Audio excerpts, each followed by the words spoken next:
Let me tell you of the days of high adventure.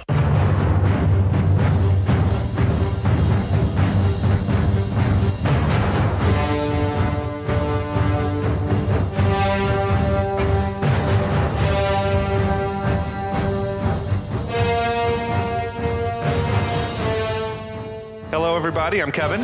And I'm John. And this is 6 Degrees of Schwarzenegger, the podcast where we take a long, hard look back at some of our favorite action movies from the era of Arnold.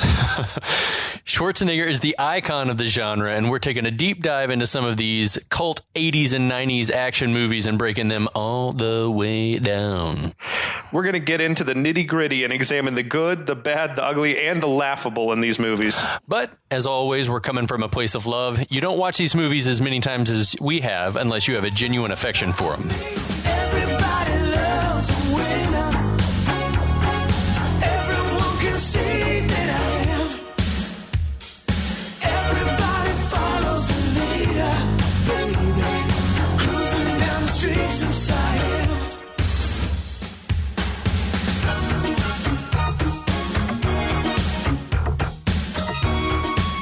All right, John, how you doing? Brother, I am great. How are you doing? I'm doing good, too. A little behind the scenes. We're taking a crack at some remote recording here. That's right. We've been stuck in our homes, quarantined, if you will. I've got Kevin's beautiful mug pulled up on a FaceTime screen, checking you out, baby. Yeah. So, yeah, we couldn't let a little thing like a global apocalypse, though, keep us from talking about this fucking awesome movie. Keep us from talking about it and keep people from listening to it. And this is where we want to encourage all of you earnest, regular listeners to cue your friends and get them listening along so we can all be having the same great time together. Yes, I think if you're an aficionado of the 80s and 90s cornball action movies, you know this movie well. It's 1989's Kickboxer. Oh, man. The first entry that was somehow good enough, or so people thought, that it spawned inexplicably an entire franchise of Kickboxer movies.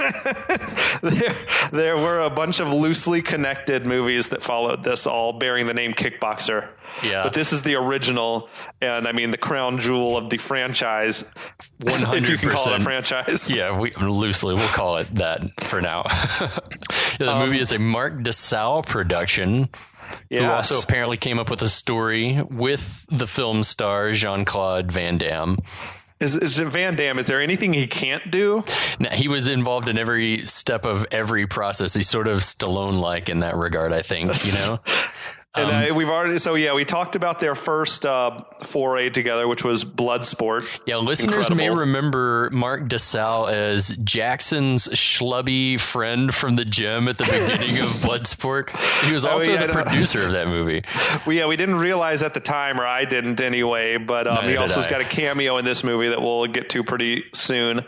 And then he also, I think, produced or directed the movie Death Warrant with Van Damme a little bit after this one. Right.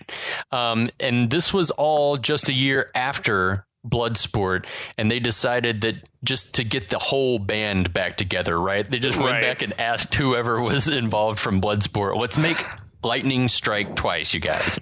That's what it seemed like. There's two directors credited on this movie. The other guy is David Worth, who was the director of photography on Bloodsport.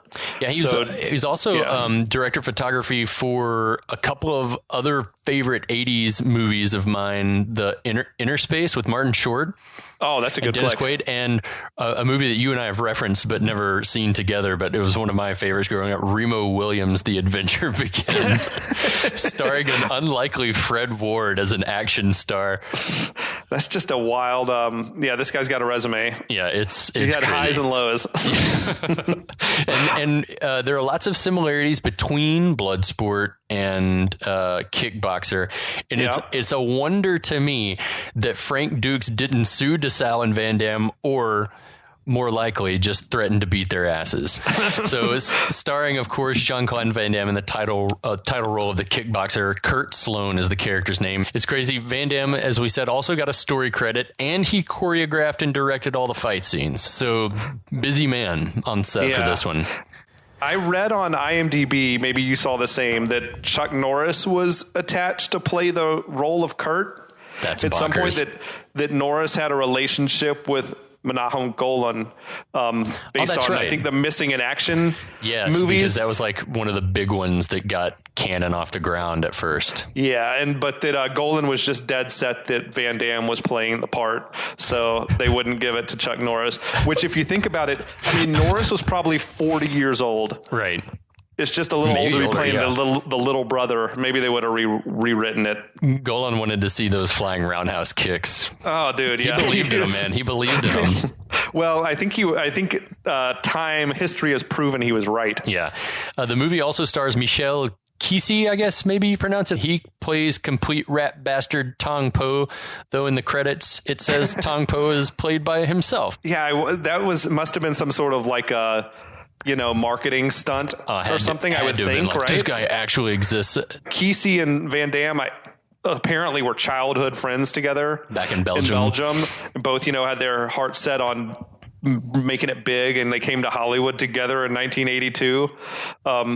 It's kind of awesome that they both, more or less made it. Oh, they willed themselves into a motion picture career. I think that's crazy. That's the American dream, baby. They both had an appearance in another Cannon film, Breakin', as just like background dancers. I've never seen it. You've probably seen the gif of Van Damme in a unitard sort of dancing behind some other people who are breakdancing. Yeah. If not, just Google that. But I will. So do we have a problem with Kesey, who's Moroccan, stepping in and playing an Asian man? I think definitely now it doesn't fly in this day and age. I think that casting has become such that it needs to be someone. It needs to be more authentic, and it probably wouldn't fly now. But in the 80s, and even as recently as like a decade ago, like in theater and things like that, people playing other ethnicities was common practice. So cool then, not cool now. They say that they were just having a hard time finding a very tall Asian Muay Thai fighter, right? Which is, that sounds somewhat believable. That's plausible. Yeah. They did just a lot of prosthetic work and makeup sort of effects to give him an Asian eye, I guess, for lack of a better phrase. It's not a great facial prosthetic. It doesn't work on close-ups. Or an even good one. Yeah, he sort of looks like a swamp monster close up. It's like... he plays an amazing villain, though. Yeah, he is intense as fuck, for sure. He dials it right in. Also in the cast, we had Dennis Chan playing Zian, who has like a ton of credits on IMDb. He's got 82 credits, mostly a lot of schlocky sort of martial arts stuff, it seems. Yeah. And then we have Eric Sloan, played by real-life former kickboxing champ Dennis the Terminator Alexio. That's kind of cool. So bringing some credit to it. Yeah, I liked it too. Yeah, he did a good job. You could definitely tell, like, when he was delivering kicks and stuff, he had some real fighter's power. He was trained, for sure.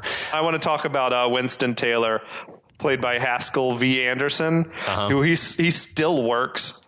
Not a ton of credits on his resume, but he does a lot of TV, I guess. The screenplay by Glenn A. Bruce, who went on to write for Baywatch and Walker, Texas Ranger. On to bigger and better things. That's right. Oh, dude, and we have, of course, I know you're the music fan. Yeah. A lot more original tunes by Stan Bush. Yeah. I do love some Stan Bush. And then an original motion picture soundtrack by Bloodsport alum Paul Herzog. They brought him back for this one. Same guy. I enjoyed the score on this one. Yeah, I did too. Some great trivia about this one. Kickboxer was released in certain markets as Karate Tiger Part 3. So one wonders, like, why? I read that. Shot on location in Thailand. Production lasted only 50 days from June to August of 88 and cost between 1.5 and 2.7 million, depending on which source you believe. And insanely, Kevin grossed $14.7 million domestic and $50 million worldwide. This movie, $50 million worldwide. So between Bloodsport and this, it just catapulted Van Damme to the mountaintop, I guess. Of like, this dude's a bankable action star. Yeah, this sealed the deal for Van Damme for sure. If Bloodsport wasn't enough to wet your whistle, then 7 to 8 great splits in this one is what did it. Which of those two movies do you prefer? Between this one and Bloodsport? Yeah, which one? I'm a Bloodsport guy to my core. That's cool. I think that this I'm is a a better guy. This is a better movie, like from a production standpoint. But yeah, I have a soft spot in my abdomen for Bloodsport. It's probably like whichever one you were exposed to first. For sure. And I feel like I saw this movie first on HBO. It was one of my very first R-rated movies. I think I ever saw this and Die Hard on some free HBO trial or something. And then I was just equally in love with both of them and thought they were both action movie equals. Absolutely. This movie, though beloved, is nothing like a good movie.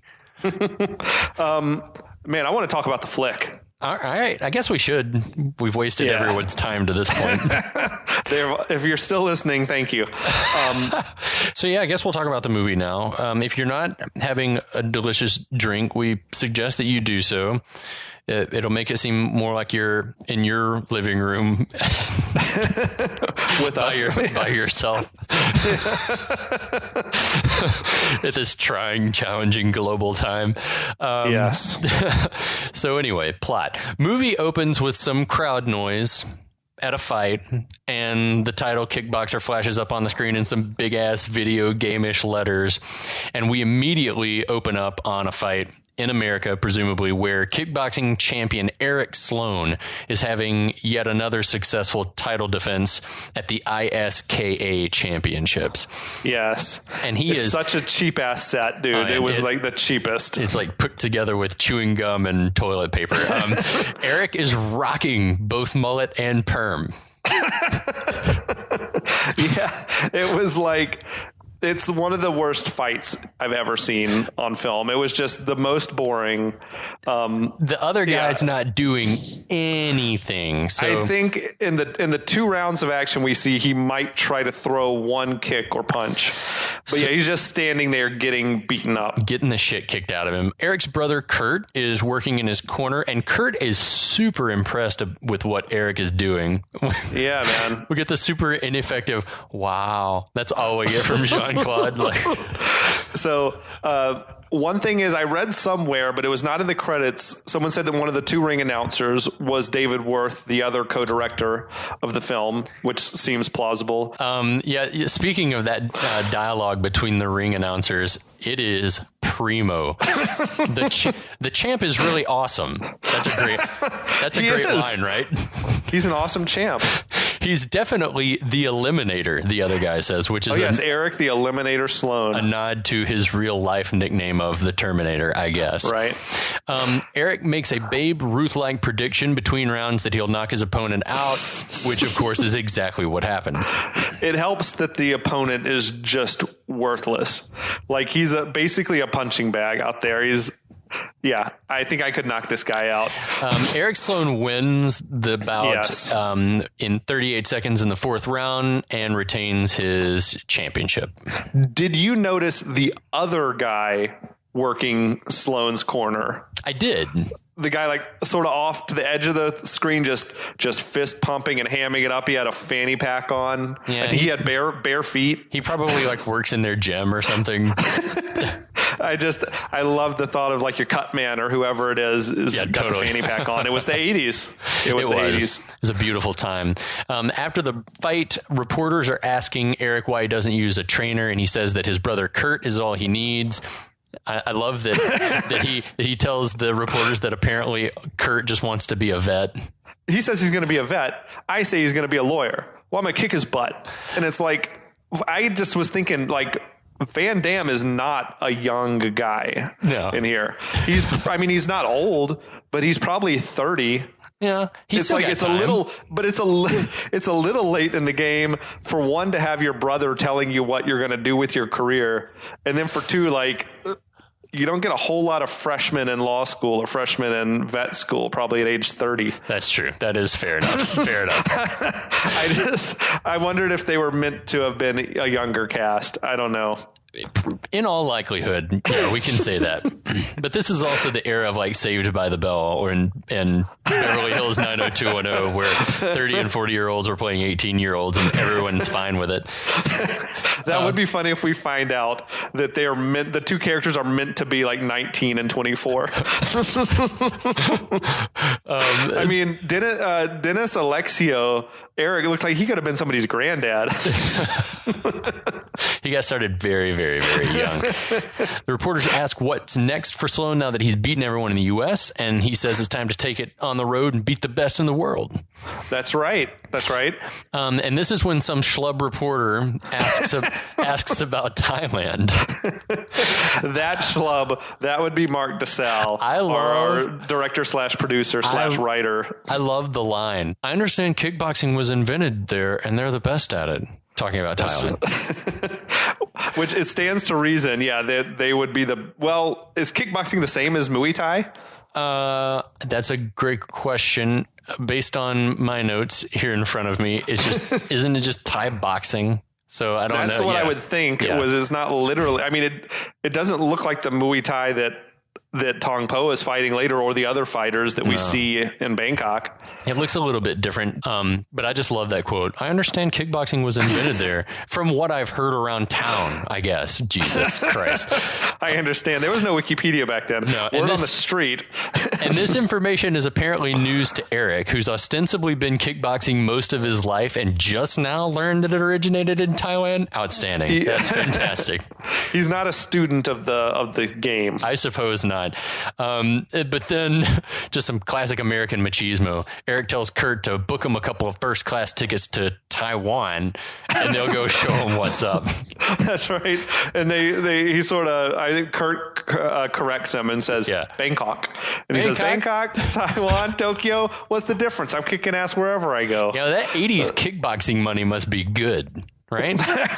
And I mean, this dude he's bought into his own hype. Oh, 100%. Yeah, he is. I feel like he's fought strictly. It's pretty easy when you're fighting dudes who don't seem to be able to punch or kick back. I also noticed in this scene that the championship belt magically transferred from on Kurt's shoulder to in Eric's hand, like in the blink of an eye. They're very fast. Like it was behind him. The camera was maybe over the shoulder and it's on Kurt's shoulder, and then it cuts to a shot head on and Eric is holding it. Kurt was a ninja in another life named Frank There was Dukes. Probably, I think there might have been some they cut out the really racist stuff. Potentially. So this conversation precipitates montage number 1 for this movie. Oh, it's a montage of the Sloan brothers touring around Bangkok to Stan Bush's excellent song, Streets of Siam. That is a catchy ass song. I need to download some of these for sure. Yeah. They're good for like a workout playlist, if nothing else. It's heavy synthesized pan flute, right? Yeah. And, whatever else was going on. Some like gamelan percussion in the background. It's really, but it works. It's awesome. It's very 80s-tastic. We see the Sloan brothers in a water taxi where JCVD is rocking that denim on denim vest, no shirt jean combo. We need to start with the wardrobe. Van Damme's look was incredible. Oh man. Eric had a tropical print shirt on. He's got that dark curly mullet, like extra oily or slick. Yeah. He looked, you mentioned Saved by the Bell, and he looked like AC Slater with a mustache. He does look just like AC Slater. I mean, or his like older pervy uncle or something like that. Axel Slater. We do get some great photography of temples and pagodas in Bangkok. It is interspersed, this montage, with like really awesome sort of scenery that you really transports you there, and then just ridiculous bullshit. like naked children swimming. We're about 3 to 4 minutes into the movie and we're seeing little boy dicks. Just like a long, lingering shot on some naked boys playing in the water, jumping in the water. Well, it seems to go from good photography to the Bloodsport method of capturing B-roll, which is to just be candid and not tell any of the locals that you're shooting. I gotta wonder who made the decision that shot of the naked boys, it stays in the picture. It's sort of National Geographic-esque, though. It makes you... Yeah, it is. It's not like salacious. No. It just makes you stop and say, why am I seeing this in this movie? Agreed. Is there no other B-roll that you had? No kids wearing shorts that were jumping in the water? There's also a little bit of acting happening between the Sloan brothers, some fraternal shoulder squeezing during the boat ride. They were very touchy-feely, the Sloan bros. They didn't grow up together. We'll find out later. Making up for lost time. Then we find ourselves in downtown Bangkok suddenly in the red light district with strip clubs and other establishments named things like Fire Cat, Pussy Alive, Jugs Bar next door to with Coke, Jugs Bar with Coke. Next door to a Coca-Cola logo. Next door to the Thigh Bar. So you've got options. I guess. You got options. One would assume. Never mind. One would assume that those are actual trade workers in the world's oldest profession that they got in the B-roll. I noticed the Kangaroo Club. Also, man. Such good names. During this montage and earlier, we see that Kurt is essentially Eric's valet and buying things with, we guess, Eric's kickboxing fortune. I don't know. Maybe their parents were well off. I'm not sure. But Kurt is in charge of holding Eric's wallet the whole time. I guess he's booking the fights, he's tipping the motorcycle cab, he's buying flowers, he's always following Eric around. I don't know. Is Kurt in charge of also paying the hooker? Yes, 100% he is. Eric's first order of business. It's like, let's go. I need to hook up with a Thai hooker. Out in front of a place where a poster says, "Go, go, girls, hot stuff for lovers." Of course. I love as Eric gets, I guess, the affirmative from the hooker, he gives that thumbs up.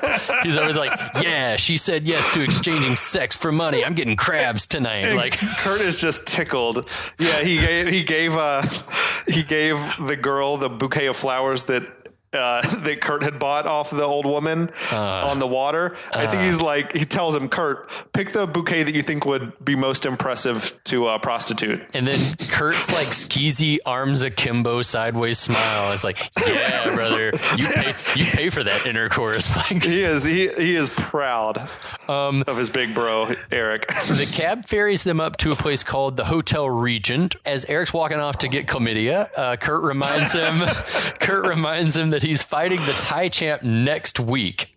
Eric is unconcerned. He's like, don't worry, I won't be showing any symptoms by then. Yeah, Kurt tells Eric to watch his wallet, which is weird because I feel like Kurt has Eric's wallet. And Eric says, she doesn't want my wallet. She wants to make it with the champ.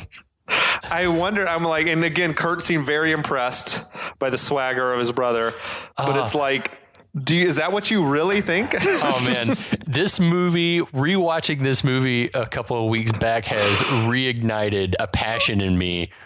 Wait, I wanted to hear how this sentence ends. Rewatching this movie has ignited a passion in me to unironically use the phrase "make it" to refer to sex. You said that to me yesterday. And I'm like, define "make it." Anyway, it means it's time to make the sex, Kevin. It's time to make the sex. Wait, tell me this. Did Eric use a condom? No. There's no way in hell. There's no way in hell he used a condom. Oh my God. Yeah, he definitely caught something. Definitely. Hey, this is a little spoilery, but the good thing is in his defense, he'll never feel it. Oh, shit. Yeah. It's like no itching here. No That's burning. True. No itching, no burning. Everything's fine. Later that day, or maybe the next day, the Sloans are training together in a park, which also kind of looks like M. Bison's palace is in the background. Oh, dude. All these on location things in Bangkok are incredible. It's so cool. We get a long-ass conversation, which is nothing but exposition. We hear that Kurt was raised by their mother in Europe while Eric was raised by the dad in America, and they ostensibly were divorced. It's always weird when two characters are having a conversation where they both already know all the details of what's being said. That's when you know it's exposition. It's like, is this the first time they've ever had this talk? It's so weird. No chance. So we hear that Eric was pushed to excel by their dad at athletics, or else he got called a loser. But it sounds like the dad was a fucking real piece of work. I'm wondering if he was like maybe like he was in the military or something like that. Is sort of the vibe that I get. Definitely see that. Yeah, he hooked up with the mom overseas or something. Yeah. But yeah, that sounds like a rough childhood for our guy Eric. Yeah, it explains a lot. Yeah, but he says it made him strong, and we learn from Kurt that their mom was a special lady too. Which okay. She pushed Kurt to speak 3 languages and to take ballet before karate. So there we get that Kurt knows karate. It's strange that they're having this conversation as if they've never talked about this before. It's so dumb. But anyway. I love the exchange of, I really miss her. He's like, I wish they could have been here to see me win the championship. It's like, wait, they're both dead? Yeah. That also just stretches belief. They killed each other. Oh, no. Oh my God. I love Kurt's delivery. Well, big brother, they could never get along, but I'm glad we do. Oh, and that just sort of sews the whole package up. End of exposition. And then he's immediately gets distracted by a bird. No one knows why. Yeah, I don't get Kurt's distraction by the bird. He just goes over to an older guy with a bird in a cage, and he's just sort of poking at the cage. My only thought is that maybe he's supposed to be this innocent younger brother. He's sensitive, right? He also has, maybe this is his aspirations to be a vet on display. Oh, good call. He's like, that bird looks sick to me. So they spar a bit, and Eric gets mad that Kurt isn't hitting him hard enough. Which I would think if it's, a couple of days before the fight, you really don't want to accidentally catch a kick in the face. But either way. So Eric shows him some powerful kicks. He tells him to put the pads on and just starts like ripping into him while he's wearing those pads on his arm. That's power, kid. He does. And you can see the power. You can tell that this dude, Alexio, is a real fighter. And then we also get this great line from Jean-Claude that I still use to this day that I think you and I quoted this all the time in college, but whoa, take it easy. Like, I can hear that line in my head anytime I want to. Yeah. Meanwhile, a crowd has assembled to sort of watch them work out. And that's not far-fetched. I've seen that. Yeah. Oh yeah. I'm surprised there wasn't like press around and photographers from the newspapers or whatever. Congregation of locals to watch the Westerners hang out. Later on, it's suddenly fight day. So we assume that like a week has passed by this time. At the arena, it's sort of a crazy, wild scene. There's loud music and raucous fans. Kurt is sort of observing, right, that the style here is much different than what he's been fighting in America. So he sees these couple of guys in the ring, right? And it's very much closer contact. They're in a clinch basically, and just exchanging knees to the ribs. The close contact and the kneeing to the torso really confuses Kurt, and he warns Eric, "Hey, this is a different style, buddy." Eric is not worried and sends Kurt to find some ice. He's got to have this ice. Punch is a punch, a kick is a kick. He's not worried about it. Kurt's wandering the halls looking for the ice machine. He's gone to look for the ice machine and is drawn to a Tyrannosaurus Rex in Jurassic Park style thud somewhere in the building. I like that. I do like the atmosphere as he's coming up on the room where he finds Tong Po kicking a column, but it's all like smoky and stuff. Dude, yeah, the shit is so effective when he's approaching the doorway and you sort of just can see Tong Po's like braid whipping, and you're like, he's just drawn to it like a siren, calling him or something. Kurt peeks around the corner and sees Tong Po just kicking like a support column. I mean, it's got drywall around it, but he's just kicking this thing, and the ceiling is crumbling.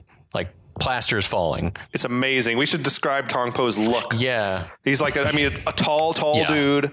Head is shaved, but except for a long ass, like sort of ponytail that's braided, just coming off the crown of the head almost. Yeah.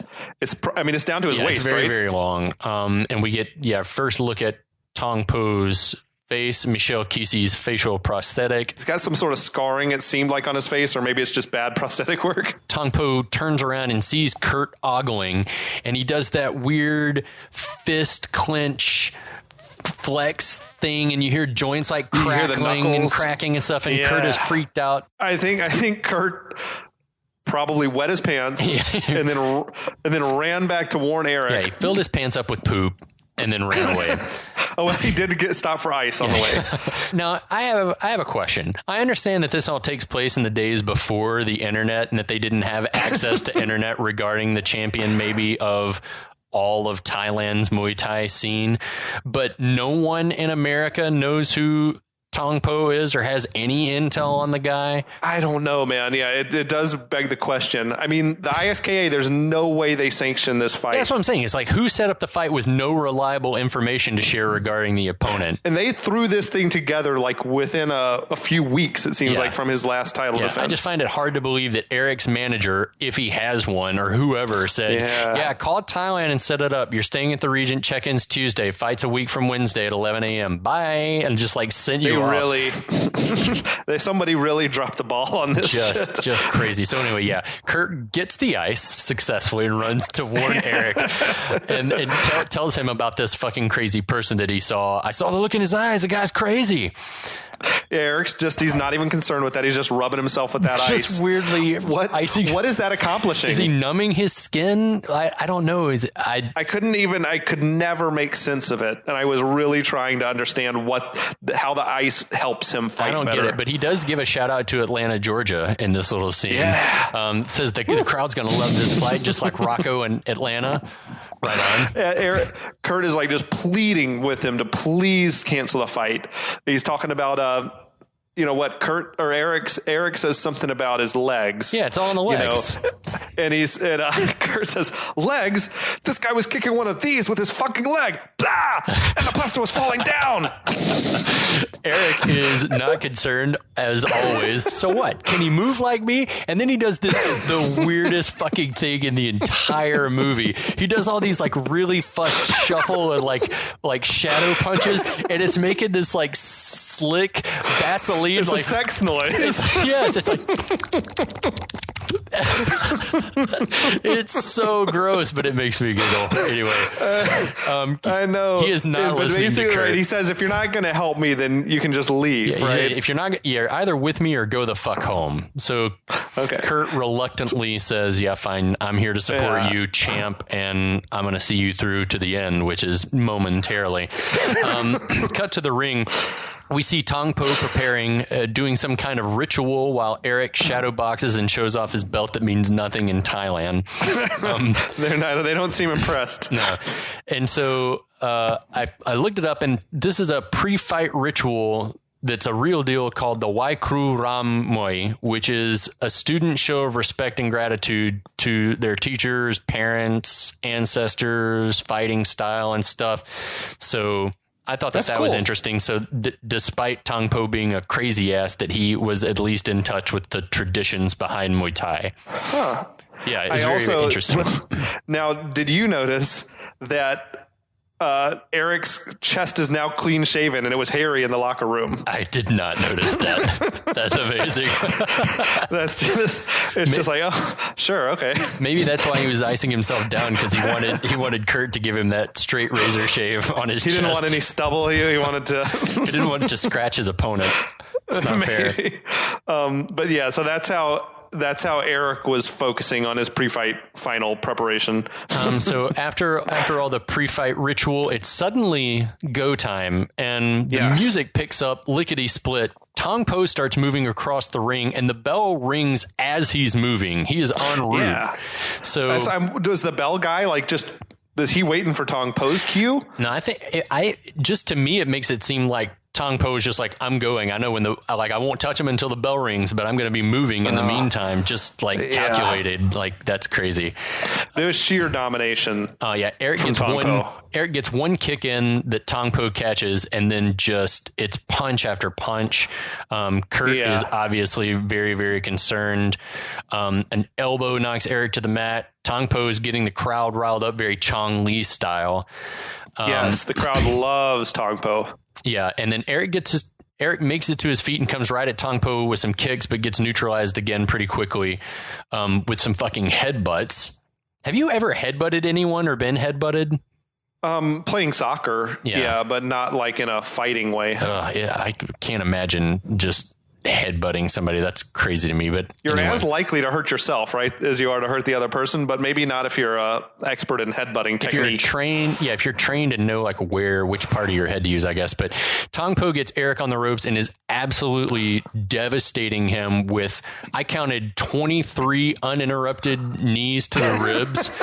Seriously, like, it was wild, and it was also that the way it was edited together was just a continuity nightmare, because he had his Tong Po sort of had on half the shots he had just his hands are sort of behind Eric's head, and was hitting him in the ribs, and then the other time he had one of his arms up under Eric's leg.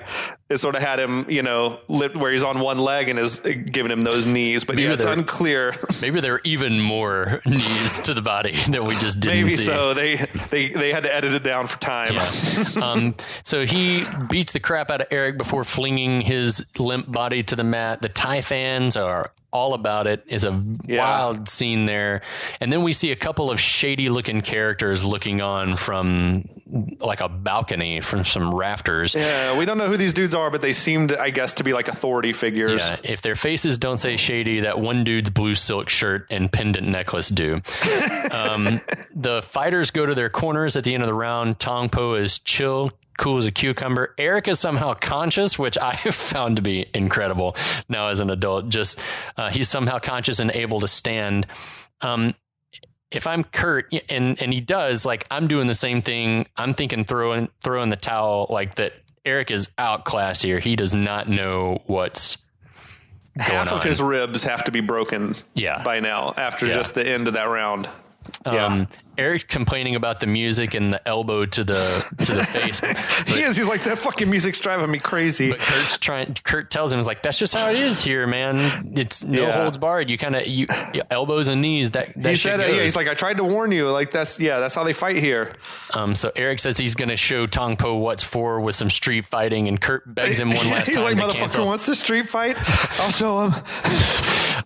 Eric again denies Kurt's request to cancel the fight, which is he can't cancel it. He can stop it. Can't cancel it. No, there's no way. Kurt should have dragged Eric out of the ring. Like there's nothing left to be gained. He should have jumped in the ring and gotten with the ref and just told him, we're stopping this. I don't care what's happening. It's very much it's the Drago and Creed fight. It's Rocky IV for sure. Yeah, it's just like, dude, why are you going back out here? You're dead on your feet. Yeah, and he had nothing to prove, like Apollo, like ostensibly. So the fight resumes. He's got nothing to gain, everything to lose. Yeah. So Tong Po lumbers across the ring like a Chong Li machine. I guess it's no accident that they're very similar villains. And then it just punches and elbows to the face, and he drops him quick, and one last kick to knock Eric back down. Kurt throws in the towel, but Tong Po is not having it, right? Eric is on his hands and knees trying to get up, and Tong Po drops an elbow on his spine, which if Kurt was trying to stop the fight, is that legal? Probably not. The fight should have been stopped. It doesn't matter. The fact that Tong Po, if he kicks the towel out of the ring, that doesn't mean that the towel wasn't thrown. The referee should have been, and the ref was right in there. Between them. Like I rewound it back. The ref is there. He sees it. Yeah, he's letting it happen. But I mean, I guess the whole fight, there's some other things at play we don't know about yet. Perhaps, yeah. It's like, why no repercussion from anyone? Also, at first I was like, elbow to the spine, complete paralysis. Like, I mean, if you got hit just right, it could sever your spinal cord. But the crowd, they're into it. Yeah, the crowd's into it, and it's not until this moment that the ref starts to show some concern over the injured fighter in the ring. Kurt tries to confront Tong Po. He's like, "Hey, asshole, you can't do that."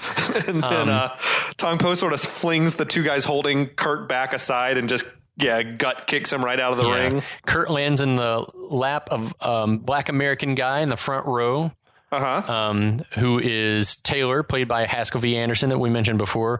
And then Tong Po picks up Eric's belt and rips it in half I guess it's not high quality leather. I don't know.